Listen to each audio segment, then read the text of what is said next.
بیا هم زه مسلم وردګ غواړم چې تاسو ته د الماني ژبې د A1 سطحې یا A1 نیوو د ګرامر د درسونو د لړۍ په ادامې سره تاسو ته 15م درس وړاندې کړم.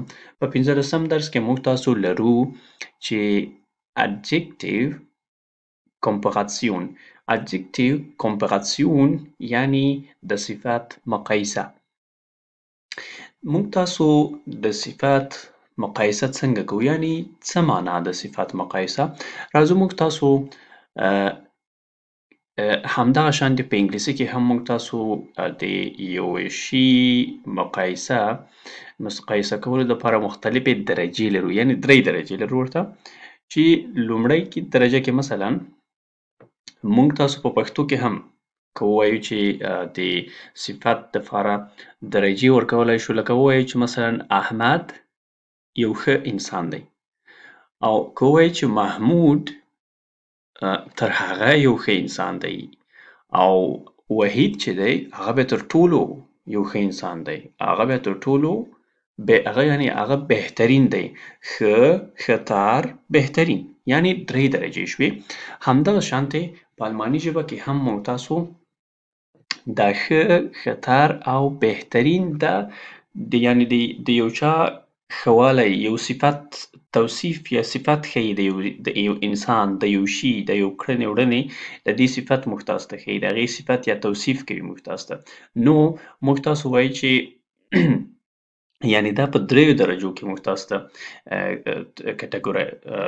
کټګوري کوي یا تقسیم بندي کوي. یعنی یو سړی احمد ښه سړی دی، محمود تر هغه ښه سړی دی، او وحید چې دی هغه بیا امایستن یعنی بیسټ، بهترین دی هغه. یعنی یو کې موږ د یو شخص دپاره مثلا دلته وایم چې ښه. راځو لومړی دلته دغه 3 کلمات مو لیکلي دي. فیل ګوډ ګرن. فیل معنا ډیر یا او بل چې دی ګوډ معنا ښه، او یا په انګلیسي کې موږ تاسو لرو ګوډ، دلته په الماني کې ورته ګوډ وایي، او بل موږ تاسو لرو ګرن. ګرن معنا خوښول، یعنی زه یو شی خوښوم یا دا زما د خوښې وړ شی دی د مثال په ډول سره. اوس راځو دلته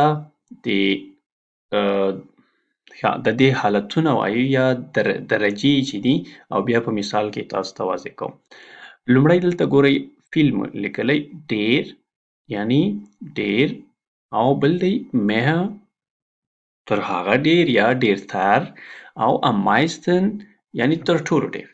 مثلا زه وایم چې دې ته مثال درته درکومه په 3 حالتونو کې وایم چې احمد spricht viel.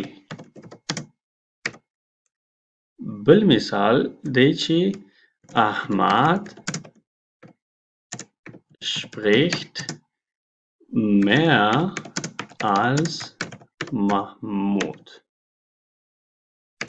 بل مثال دی وایم چې وحید spricht am meisten.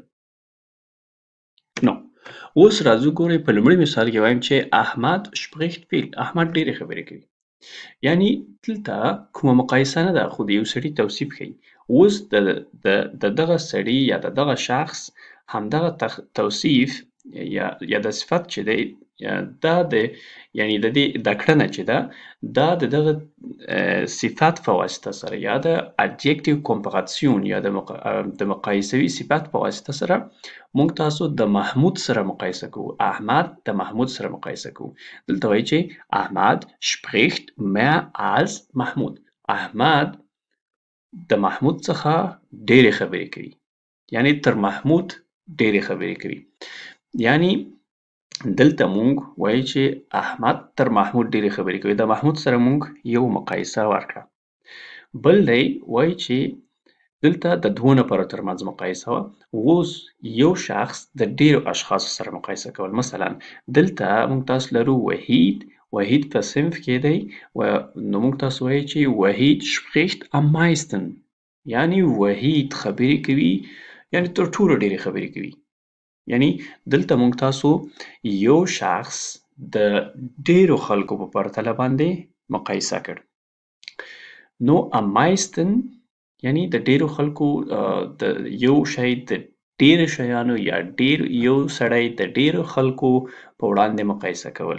am meisten یا سوپرلټیو ډیګري یعنی تر ټولو اعلی ترینه ډیګري یا درجه د مقایسې د صفت ده.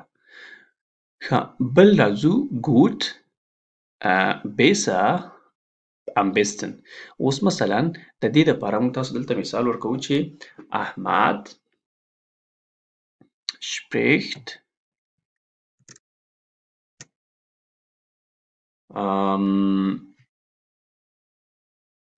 so وایو چې احمد spricht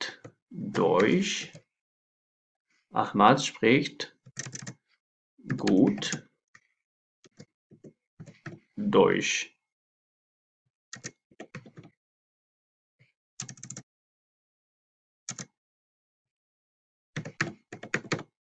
ښه بل راځو وایو چې احمد spricht Englisch besser. احمد دلته وایي چې spricht English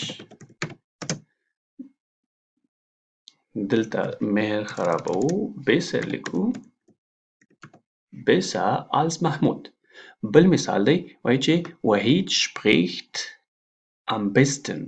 وحید spricht Deutsch am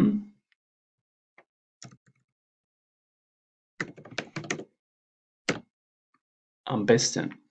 اوس ګورئ دلته بیا هم موږ تاسو د ژبې ویل موږ تاسو مقایسه کړل. اوس وایو چې احمد spricht gut Deutsch. احمد په ښې الماني خبرې کوي یعنی په ښه توګه سره الماني خبرې کوي. او دلته وایي چې په دوهم مثال کې احمد spricht English besser als Mahmud. وایي احمد چې دی هغه په انګلیسي ژبه بهتره خبرې کوي یا ښې خبرې کوي نسبت محمود ته. یعنی احمد تر محمود په انګلیسي کې تکړه دی یا ښې خبرې کوي. یعنی دلته مو بیا هم د دوه اشخاص سره مقایسه کړل. بل وایي چې وحید spricht Deutsch am besten. یعنی وحید چې دی هغه تر ټولو ښې یا بهترینه الماني ژبه وایي. یعنی ښه الماني ژبه بهترینه الماني ژبه وایي. یعنی په ډیره اعلی توګه سره الماني ژبه وایي. نو په دغې رقم سره موږ تاسو د صفت مقایسه کوو او همداسې په دغه ډول سره د صفت مقایسه کیږي او په جملو کې دغه شانتې استفاده کوو. راځو نور مثالونه دي. دلته وایي چې dein Auto ist besser als mein Auto. یعنی د تا موټر چې دی بهتر دی als mein Auto زما تر موټر. Er hat mehr gesprochen als mich. یعنی هغه تر ما ډېرې خبرې وکړې. mehr gesprochen als mich. تر ما یې ډېرې خبرې وکړې. بل دی magst du lieber Tee oder Kaffee. یعنی خوښوې ته چې ولرې یا غواړې ته یا ته lieber چې استفاده شوی دی دلته وایي چې یعنی د تا خوښ دی چې ته ولرې یا وڅښې چای او که کافي. په دې ځای کې lieber مونږ استفاده کړی یعنی ته په دغه دوو کې کم یو ته ترجیح ورکوي. کوم یو غواړې کوم یو تا د خوښې وړ. ښه زموږ تاسو امپراتیو وایو. امپراتیو یعنی امریه جملې یا امریه جملات. راځو په امریه کې موږ تاسو وایو چې امریه جمله کې څه قوانین دي او څنګه د یو بیانیه جملې څخه موږ تاسو امریه جمله جوړوو، څنګه یو امر کوو. راځو د مثال په ډول سره دلته لیکلی چې پریزنس یعنی په حال زمانه کې څنګه یو جمله وایو او یا بیانیه کې څنګه یو جمله وایو او هغه بیا څنګه امپراتیو فارم یعنی امپراتیو د دو سره دو فارم ته تبدیلوو. د دو په حالت کې امپراتیو امریه جمله چې کله دو راشي نو بیا څنګه موږ تاسو د هغې سره د فعل په جوړښت کې تغییر راوړو یا په ساختار کې څنګه تغییر راځي. مثلا دلته وایي چې دو گیست ته ځې. دو گیست یا یعنی ته ځې، یعنی بیانیه جمله ده، ته ځې.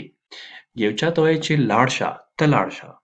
نو دلته موږ تاسو راځو ګورئ دلته ګیست دلته ایسټې لري په آخر کې. نو دغه ایسټې موږ تاسو کله چې امریه ځنې جوړوو، امریه جمله جوړوو، دا ایسټې ځنې لرې کوو.